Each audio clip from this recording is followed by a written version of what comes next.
Hello and welcome to Back to Basics with Sandra and Lyndall. Before we dive into today's podcast, I do just want to announce a little disclaimer. We are going to be discussing the topic of IVF and fertility today, which might be a little bit triggering to some listeners. So just a little FYI. But with that said, I do want to announce our special guest today, Miss Grace Dagher, owner of GD Events and GD Candles. So welcome. Hi, thank you. Thanks for having me. So we met Grace at the International Women's Day soiree, and we Empower soiree. Soiree, and you know we heard your story. Obviously, you got up and spoke in front of everyone, which was so incredible and thank you. So powerful, I think. So tell us a little bit more about that soiree and why you guys decided to put that on. So the soiree was a collaboration between two friends of mine and myself. So Chantel Rami, the makeup expert, and Leanne from Mind Bloom Media. We're good friends, and we actually met through at one of Leanne's events. So we all became friends through that event. And then since then we've become really close. And we wanted to do something to celebrate International Women's Day. And we wanted to do something where we didn't just have an event that where everyone came and networked and ate and, we wanted to do something a little bit different. So the point was, behind our story was not just to celebrate International Women's Day, but also to do something where we give back to the community. So we chose two charities to give back to, and both these charities meant something to us. So Bears of Hope and the Royal Hospital for Women, who is very close to my personal heart.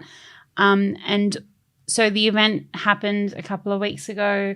You guys were there. Mm-hmm. It was a good night. And you did the amazing styling for the yes. event. Oh my God, that was breathtaking. Thank you. I think it was one of the first things we said to each other, like, wow. Thank you. Wow, that's okay. That's good. That's good. That's the aim. Yeah, good. And then, so all proceeds from the event, the tickets that were sold and also the venue was so gracious. Yes, that was incredible. The night on the house. Yeah.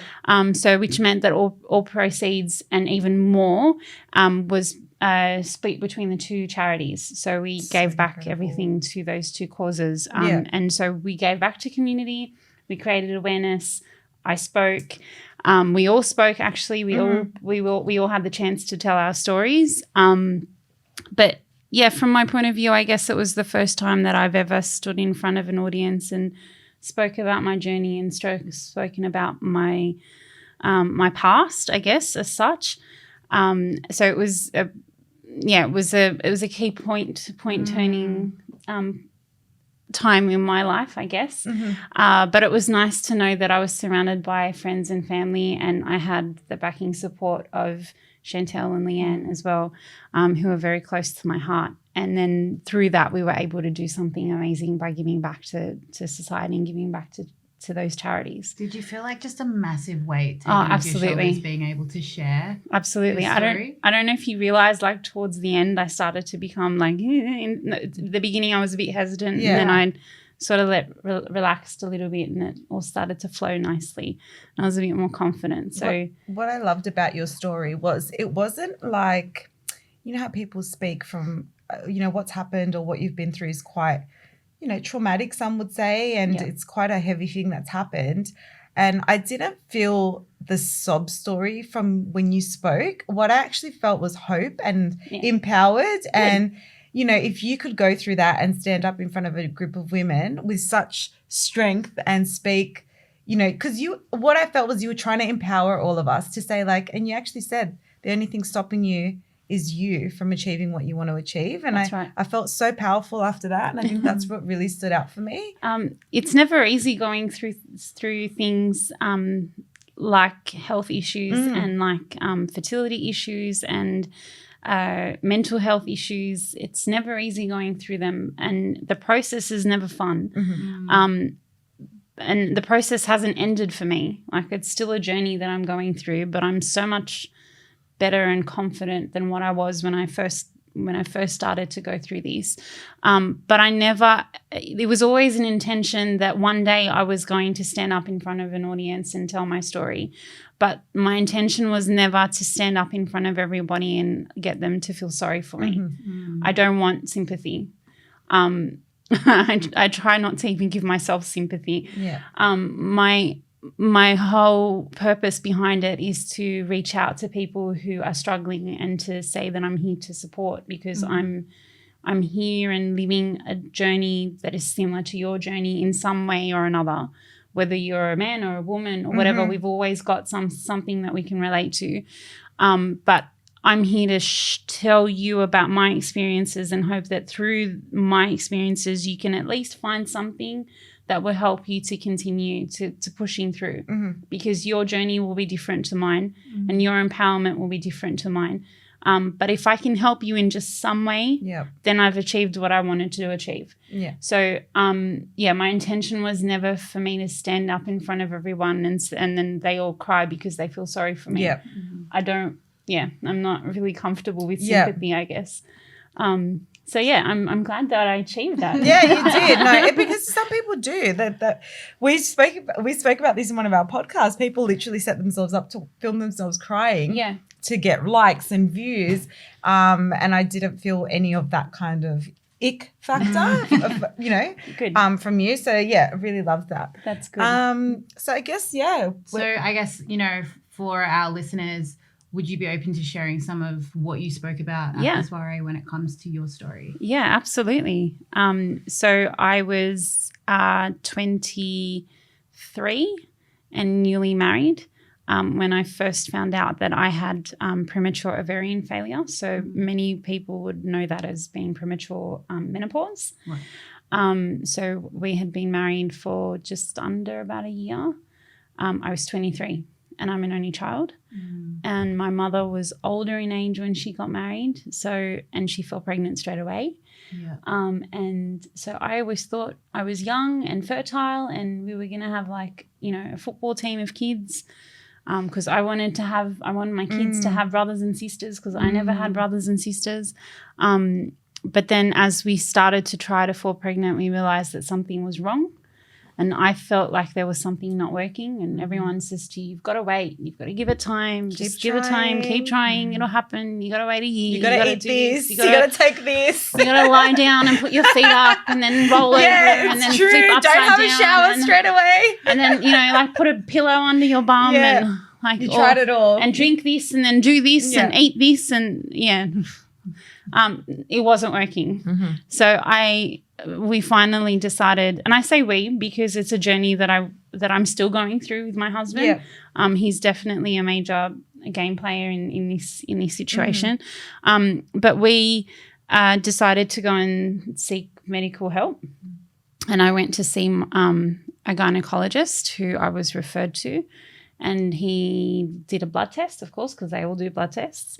And then the blood test came out and he realised there was something not right. So he said, can we go and do a hysteroscopy, which is like when they go through your belly button and incisions and they put a camera inside and they go up this way and down that way and they just go in to check them to make sure that everything's okay.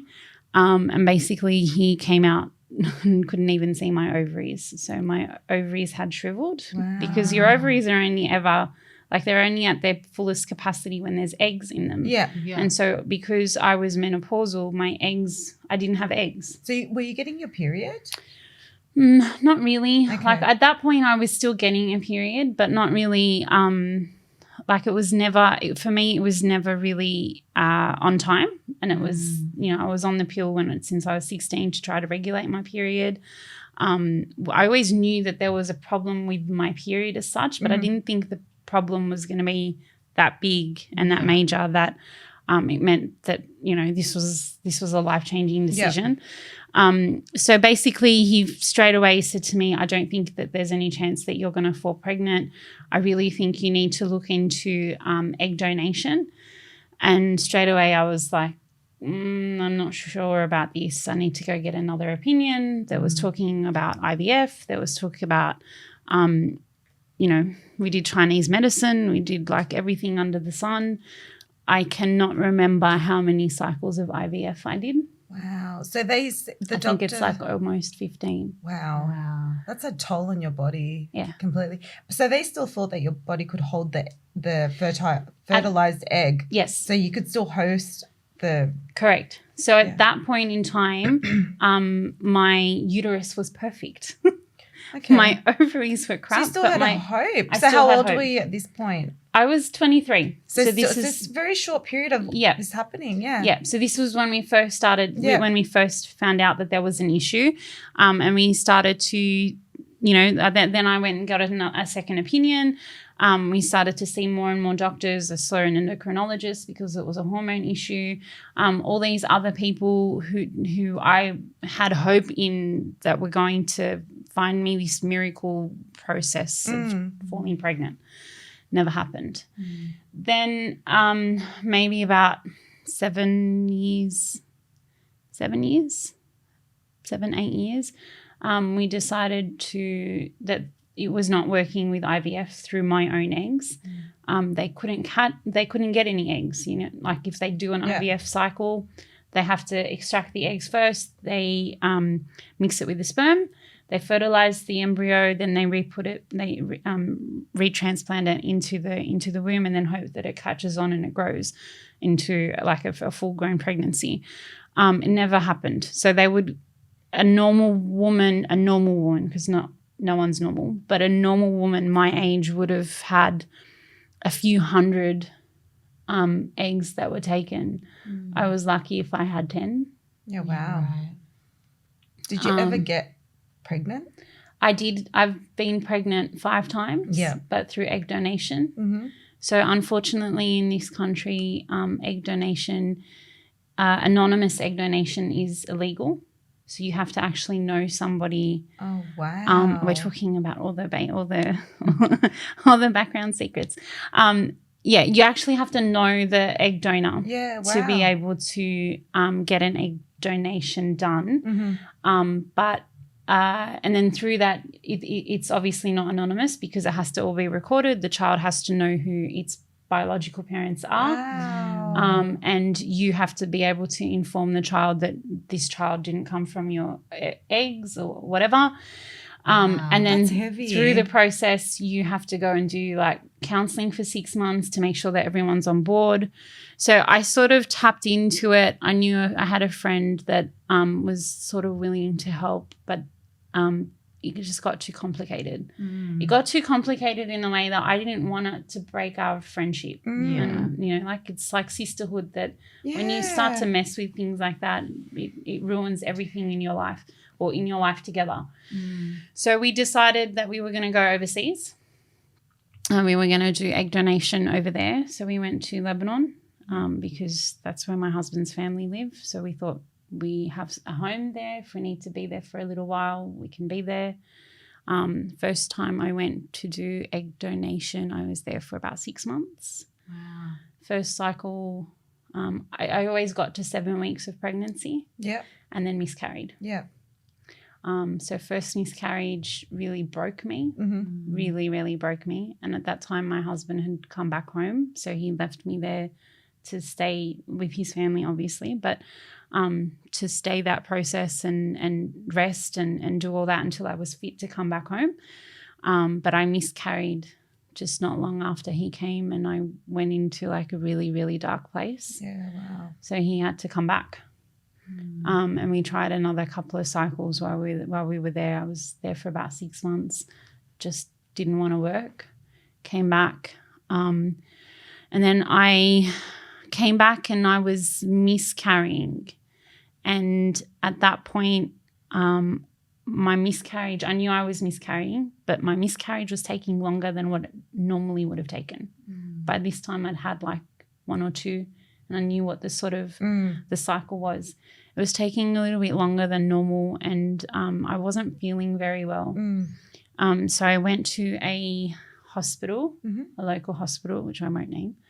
But I spent a few hours in ED, emergency department, and then they basically said to me, you have to just wait it out.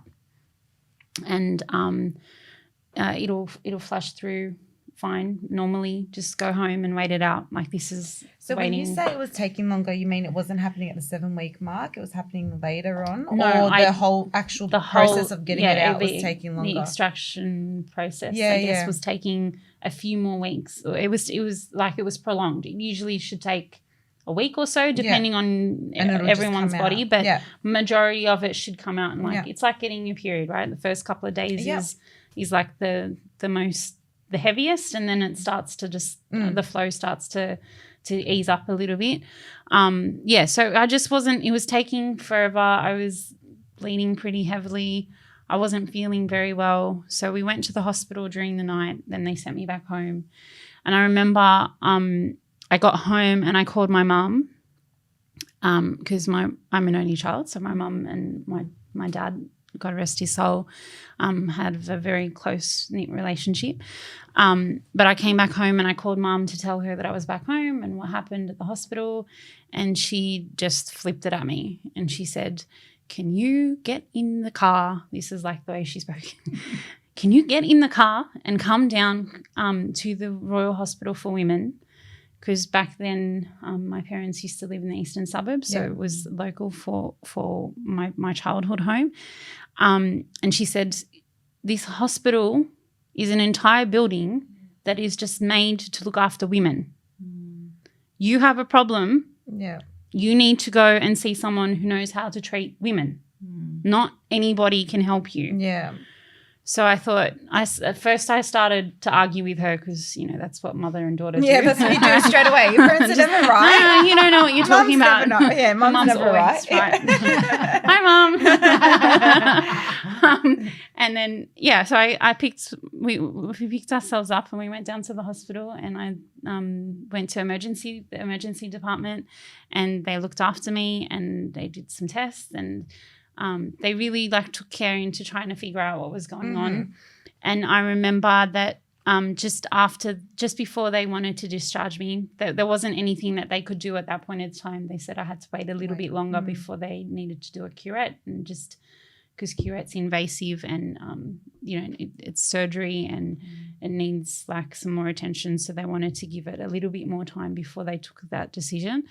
But the doctor who was seeing me in ED said to me, he took me aside and he said to me, "Look, I know that your situation's a little bit hard," and I actually said to him, "Can you refer me on to someone who somewhat knows what they're talking about? I'm sick of seeing doctors who just have no idea." And he said to me, "Look, your situation's a bit complicated, and there's one person who I think that could help you. He's a professor who's just recently come from the UK. At that point in time, he'd only been in Australia for about 6 months, and he just started working with the hospital, and he was also working for an IVF clinic, and a big shout out to Prof. Ledger. And he said to me, I'll put in a referral for you, but if you get in to see him, you'll be very lucky." Those were his words. And he said, "So I suggest that you contact the clinic and try to make an appointment. But in the meantime, when I see him during the week, I will mention that you've come to the hospital, and I really think that he should see you." Within a couple of days, they gave me an appointment. So good. And can I just ask, what was your mental health like at this point, and how was your husband coping with it? Was it such a trying time, and marriages are hard as it is. So, and you're both quite young. Was there any point where you just kind of thought, "No, this is too hard," or did he give up at any point? Was there? I gave up. You gave up, yeah. He never gave up. He's a bit older than me, so there's a 12-year age difference between us. So sometimes you're the immature one, maybe. No. Sometimes I'm grateful that he's older and wiser, but he's definitely an old soul, and he's definitely. I'm choosing my words right. We can edit out whatever props you give him. Don't worry. He always seems to he always seems to bring me back into reality. Like that. And he'll just like, even if he has to like yell at me to say, wake up, it'll be like, you need to wake up and realize what you're doing. So through it, we'll be married for 17 years this year. Wow. Amazing. Yeah. And yes, there have been times where I've wanted to give up. I knew that from the get-go that having children was just as important to him as it was to me, if not maybe even more. Yeah. And being an only child, I was the only hope for my parents to become grandparents. Yeah. So that really played a huge toll on my mental health. It really made me feel guilty for a long, long time, even when my dad passed away. I never got to fulfill his dream of being a grandfather. But he's in heaven with his grandchildren. Yes, of course. He's got a farm of them, a football team. That's right. Got a football team up there. So it always played a really big. It was a huge challenge for me, and it was a huge challenge of trying to figure out my identity. Yeah. I did the things that you're supposed to do. So you go to school, you finish school, you go to uni, you graduate from uni. You get married, you want to start a family. So like I ticked all those boxes, and then the one box of starting a family just never wanted to work. And my entire life, even when I went to uni, so I studied business and major in marketing, but I never really thought about becoming a career woman and building a business or working or, all I wanted to do was just have a family. And I wanted to be a young mum, because my mum was an older mum, and I always wanted to be the opposite of her. Not because she was not a good mum at all. She's the most amazing mum, and I keep talking about my mum. No, but she's very influential to me, and she's always been a massive support to me especially. But I wanted my life to be different to hers. Yeah. And I never was able to bring that to life. So when I couldn't make that happen, and when I came to realize that as a woman, our bodies are created to bear children. Yeah. And if my body cannot do what it's naturally meant to do, then what am I doing? Yeah. What is my purpose? So if my goal was to be a mum, I didn't know of anything else. I didn't have anything else in my mind. Fixated on that. That's what you wanted ultimately. That's all I wanted. Yeah. And I say this all the time, that that money couldn't even buy me what I wanted. Yeah. The amount of money that we spent on IVF to try to have a child couldn't even buy me or buy us what we wanted. The dream. Yeah. So what was the next dream? Yeah. What was I going to do? Who am I? Yeah. I didn't even know who I was. I was 22 when I got married. In some ways, I was still a baby. Yeah. Fresh out of uni, getting married, starting a new life, starting a new concept, going away from your family, your parents, doing things on your own. It's a bit different. And then knowing that you've got these health issues that are going to stop you from carrying out your dream. And then as you go on, the more IVF you do, the more doctors you see, the more surgeries you have, the more procedures you have. Make you feel worse. It makes you feel like you're so just much digging worse. this hole, and you just keep digging and digging. You're never getting to the treasure that you're looking for. Yeah. So at that point in time, I was like what you would say desperate. Yeah. I just wanted to do anything. I remember we went to see this Chinese medicine doctor who gave us something to drink that tasted like toilet water. And it would make me feel sick every time I wanted to drink it. No, I love everybody who's out there trying to do things differently, but it was really not very nice to taste. Yeah. But I still drank it because I had hope that this was going to be the miracle drink that was going to make me fall pregnant, and I'd do it. There are people out there that just pry on that vulnerability though, because they'll promise you that you're going to get, X, Y, Z from doing something, and you're at that point you would be so desperate to try do anything. Yeah, that I'll just do anything that you want to, no matter what it costs. No matter what it costs physically, monetarily. emotionally, whatever it is, I'm just going to do it because this is the only thing that I want in my entire life. So was that specialist doctor that you met able to shed any light on the situation? He didn't shed the light that I wanted to hear. Right. But his entire time, he helped me throughout the journey of doing the egg donation process. So he helped me when we went to Greece. We did 3 cycles of egg donation in Greece. Wow. Which is also like another cost, another effort, another My goodness. But he helped me prepare here before we went. And he basically all along said to me, I'm going to be as patient with you as you need me to be. Yeah. Because by that point, my health was starting to deteriorate. I was in constant pain all the time. I was bleeding all the time. No one could figure out why, because I wasn't getting a period anymore. Did you have to take a lot of injections and all that sort of thing as well? I saw my best friend go through IVF a number of cycles, and she said you're literally a pincushion. Yeah. Well, I was even at one point I was doing they were inserting tablets under my skin. So every 4 to 6 months I'd have to go and get a small incision, have the tablet inserted, stitched up, and then wait for it to start working, and then it will die down, so you'd have to go do more. So I'm literally like a map, and sometimes the anesthetic wouldn't work, and I'd just do it because it's already done. Just keep going, and just get it over. Literally, it was get it over and done with. I don't care if I'm feeling the pain. I'm in pain anyway. I feel like shit anyway. So just make it, keep that? doing it. Yeah. Oh, don't worry. We've said worse. And so was it Professor Ledger you said? Yes. Was he the one that diagnosed or said that you had to have the hysterectomy? Yeah. Yes. So he's basically from the get-go said to me, I'm going to be patient with you as long as you need, but the end goal or the only thing that's going to make you feel better is the full hysterectomy. And during that process, Mum got diagnosed with uterine cancer. Far out. So she had to have and he treated her as well. But she had to have a full hysterectomy. And there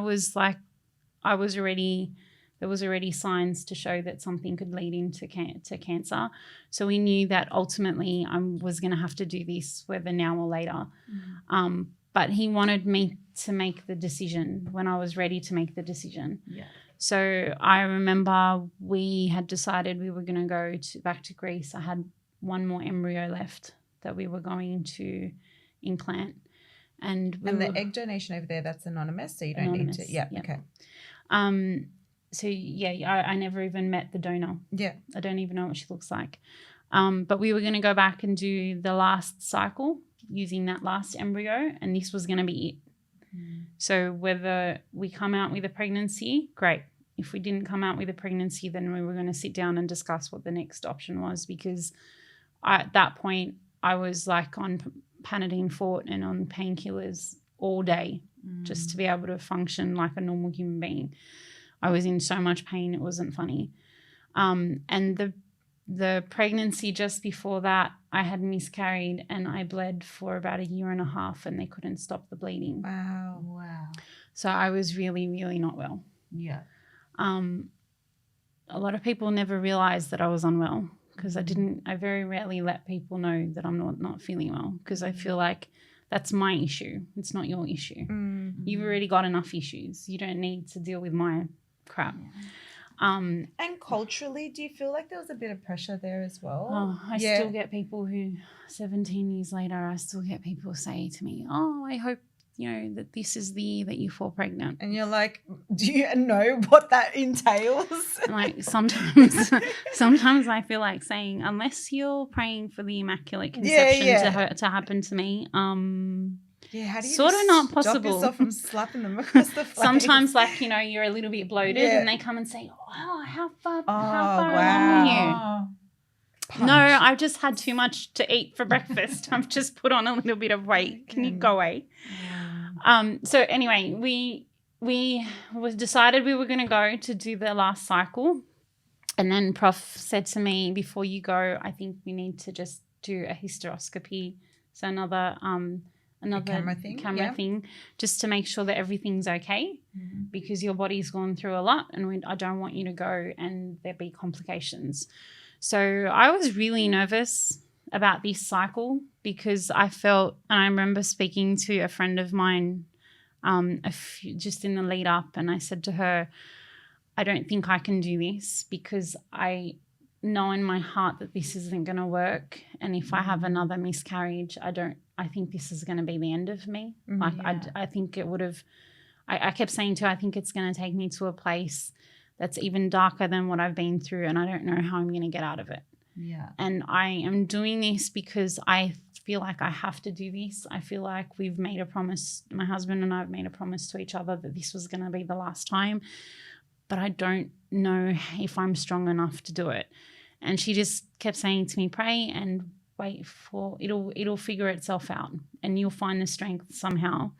So we went and I did the hysteroscopy, and I came out of theatre and out of recovery. And I remember Prof. Ledger came to me and he said, I'm letting you go on a holiday, but I'm not letting you go to do IVF. Oh, wow. And I said, why? And he said, because your body is in no condition to carry a baby.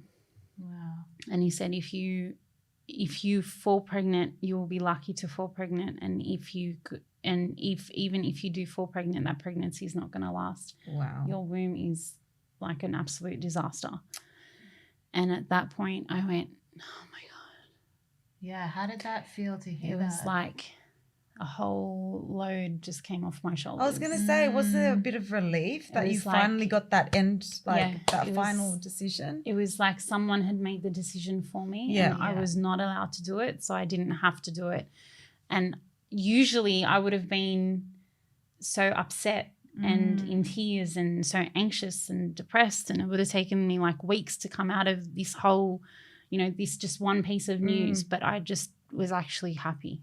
Yeah. So we went on a holiday because we were going to go see our family in Lebanon, and then we were going to go to Greece. We cancelled Greece. And why'd you cancel Greece? Because you know what? By that point, Greece was like the last place we wanted to be. Yeah, the memory, yeah. It was like we'd arrive in Greece and check into the hotel and stay in this hotel room for like 5 days and not be able to go anywhere, not be able to do anything. I'd just go to the clinic and come back, and clinic and come back. Some days I wouldn't even be allowed to go down to the pool. Kind of bad memories. So it's like we didn't want to be there. And now even when we talk about it, like it's the last place we want to go to, even though it's such an amazing, beautiful country. But for us, it just brings back so many bad memories. So we went on a holiday and we decided that we were going to discuss what we were going to do as the next step while we were away, maybe when the time felt right. I remember we were in the beach. We were in the middle of the water, in the ocean. We were just swimming, like right in the middle of the ocean. And I said to my husband, I think I'm ready. And he said to me, I think I'm ready too. Aww. He said, I think I want my grace back. Aww. And I think I'm ready for us to start living a proper life. And I said, yeah, I think I'm going to email Prof. Ledger and ask him to book us in. So this was like in July, August. And he goes, okay, if you're ready, then I'm here to support you and we do what's right. But only if you're ready. And I said, okay. So we went back home. I had a shower, jumped on the laptop, and I sent an email and I said, please book me in for a hysterectomy and just let me know when it's going to be, and then that's it. Yeah, that's the decision made. Those 2 months or so in the lead up to and it was the 16th of November because that's the date. It's like an anniversary. The 2 months leading up to the hysterectomy were really tough because it was like I was really anxious about it. Not physically about the surgery and about the recovery and about all of that. I was just really nervous about doing it, even though I knew that this was the one thing that I had to do to get my life back in order. But it was like at the end of a chapter. Yeah. And I remember being rolled into the theatre room, that little room you go into where they put the anaesthetic before theatre. So they rolled me into that little room and I burst into tears and they had to stop me. And then the doctor came out to speak to me and he's like, what's wrong? And I said, I don't know. I'm just like, this is the first surgery that I'm having and I'm really nervous. I felt like I was taken, and you see in the movies, they take them into death row. Yes. And like, that's the end. Yeah. And it's that walk or that process, that journey to going to wherever they're going. That's what it felt like. I felt like the person that's going in is never going to come back out. Yeah. And that was it. We went in, I had the surgery. It took me a couple of months to recover, but I'm still recovering somewhat. Yeah. My body's changed. Everything else has changed. I put on 20 kilos. So how long ago was that now? 5 years. Wow, so it's still really recent. Yeah. Wow. And how's your health now, like in terms of like, are you still in pain or? I'm still in pain. I ended up with, I'm always the lucky one. Like I'm that 1% minority. When they say there's a 1% chance of things happening, that's me. So I ended up with scar tissue and adhesions from the surgery. So the scar tissue from inside, because they literally cut everything and take everything out. And the adhesions is literally adhesions like glue. So it makes all my organs stick together. Yeah. So I'm often in pain because everything's stuck together. So then I have to go to hospital and have more surgery so they can clean up the glue. Oh, wow. But the more you do it, the more it comes back. But if you don't do it, you're in a lot of pain. So it's like a never-ending cycle. I'm still learning 5 years down. I'm still learning how to deal with my body. I'm 39 this year. When I compare and I never like to compare myself, but when I do compare myself with other women my age, they're all doing things that I physically don't feel like I can do anymore. My bones hurt me. I get hot flashes. I've put on weight. I can't make the weight budge. I'm on hormone replacement therapy. Yeah. So it's like all this stuff that I knew I was going to have to deal with, but it's like a new struggle. Yeah. But in doing that and in saying that, I'm a very different person to who I was. In what way? I'm a lot stronger and confident. Nothing like my health is there. I've always had to deal with my health issues. It's not something I've learned to realize that it's something that's never going to go away. There's always going to be something that's going to happen, or there's always going to be something that's going to make me feel a little bit off today or tomorrow or whatever. It is what it is. Just keep on moving, keep on working, keep on, I've got a new challenge. I've got a career. I've got a new mindset. Nothing. I'm really unstoppable when it comes to trying to achieve what I'm out there to achieve, and trying to make a difference in the world. So the person who I was pre-hysterectomy, I like to call it pre-hysterectomy, post-hysterectomy, that person was very, very weak. But I'm very grateful for that experience, and I think I mentioned that at Empower. Because if it wasn't for that experience, I wouldn't have found the person who I am. And I'm still learning who I am. I haven't figured her out. I haven't really quite found her yet in full. But I'm happy and I'm glad that I had to go through that, because not a lot of people can say that. And it was not, for one moment, it was not a very pleasant experience. But if I hadn't had gone through that experience, I wouldn't be sitting here with you today. Yeah, absolutely. Guys, we have so much more to talk about with Grace today. So we're going to wrap it up and we're going to be back next time with more on her story.